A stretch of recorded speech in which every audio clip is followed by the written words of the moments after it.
They see my disability, I see my ability. They call me disabled, I call myself differently abled. The words can make you, break you, they can heal your soul, they can damage you forever. So I always try to use the positive words in my life wherever I go. They call it adversity, I call it opportunity. They call it weakness, I call it strength. Sometimes problems are not too big. We are too small because we cannot handle them. And if you think that your life is hard and you're giving up on that because you think your life is unfair, think again. Because when you think that way, you are being unfair to your own self. There are some incidents that happen in your life. They break you physically. They deform your body, but they transform your soul. The real happiness doesn't lie in success, money, fame. It lies within. Real happiness lies in gratitude. I was 18 years old when I got married. I belonged to a very conservative family, a Baloch family, where good daughters never say no to their parents. My father wanted me to get married, and all I said was, if that makes you happy, I'll say yes. And of course, it was never a happy marriage. Just about after 2 years of getting married, about 9 years ago, I met a car accident. Somehow my husband fell asleep and the car fell in the ditch. He managed to jump out, saved himself. I'm happy for him. But I stayed inside the car and I sustained a lot of injuries. The list is a bit long.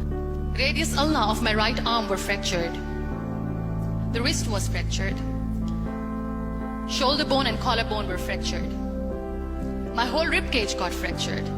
And because of the rib cage injury, lungs and liver were badly injured.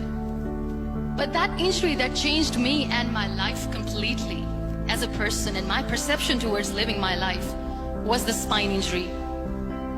3 vertebrae of my backbone were completely crushed and I got paralyzed for the rest of my life. Many people came to rescue. They gave me CPR. They dragged me out of the car. And while they were dragging me out, I got the complete transection of my spinal cord. Those 2.5 months in the hospital were dreadful. I was at the verge of despair. One day, doctor came to me and he said, well, I heard that you wanted to be an artist, but you ended up being a housewife. I have a bad news for you. You won't be able to paint again. Next day, doctor came to me and said, your spine injury is so bad, you won't be able to walk again. I took a deep breath. I decided it's all right. Next day, doctor came to me and said, because of your spine injury and the fixation that you have in your back, you won't be able to give birth to a child again. That day, I was devastated. I still remember, I asked my mother, why me? And that is where I started to question my existence. Why am I even alive? And that is where I realized that the words have the power to heal the soul. My mother said to me, this too shall pass. God has a greater plan for you. I don't know what it is, but He surely has. That day I decided that I'm going to fight my fears. So I wrote down one by one all those fears. And I decided that I'm going to overcome these fears one at a time. You know what was my biggest fear? Divorce. I couldn't stand this word. I was trying to cling on to this person who didn't want me anymore, but I said no. I have to make it work. But the day I decided that this is nothing but my fear, I liberated myself by setting him free. And I made myself emotionally so strong that the day I got the news that he's getting married, I sent him a text that I'm so happy for you and I wish you all the best. And he knows that I pray for him today. Number 2, was, I won't be able to be a mother again. And that was quite devastating for me. But then I realized there are so many children in the world, all they want is acceptance. So there is no point of crying, just go and adopt one. And that's what I did. 2 years later, I got this call from a very small city in Pakistan. I got a call and they said, "Are you muniba mazari? There is a baby boy and would you like to adopt?" And when I say yes, I could literally feel the labor pain. I said, yes, I am going to adopt him. I am coming to take him home. So when you accept yourself the way you are, the world recognizes you. It all starts from within. We have this amazing fantasy about life. This is how things should work.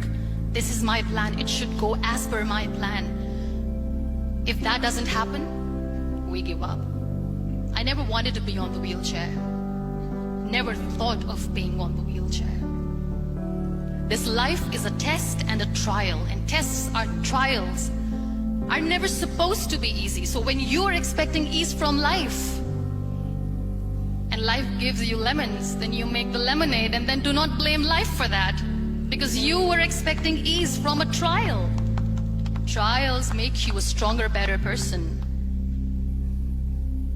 Life is a trial, and with time you realize that. It is okay to be scared. It is okay to cry. Everything is okay, but giving up should not be an option. They always say that failure is not an option. Failure should be an option, because when you fail, you get up, and then you fail, and then you get up, and that keeps you going. There are so many people in the world who are dreaming to live a life that you are living right now. You have no idea. Embrace each and every breath that you are taking. Celebrate your life. Live it. Don't die before your death. Live your life fully. Accept yourself the way you are. Be kind to yourself. Real happiness lies in gratitude. So be grateful, be alive, and live every moment.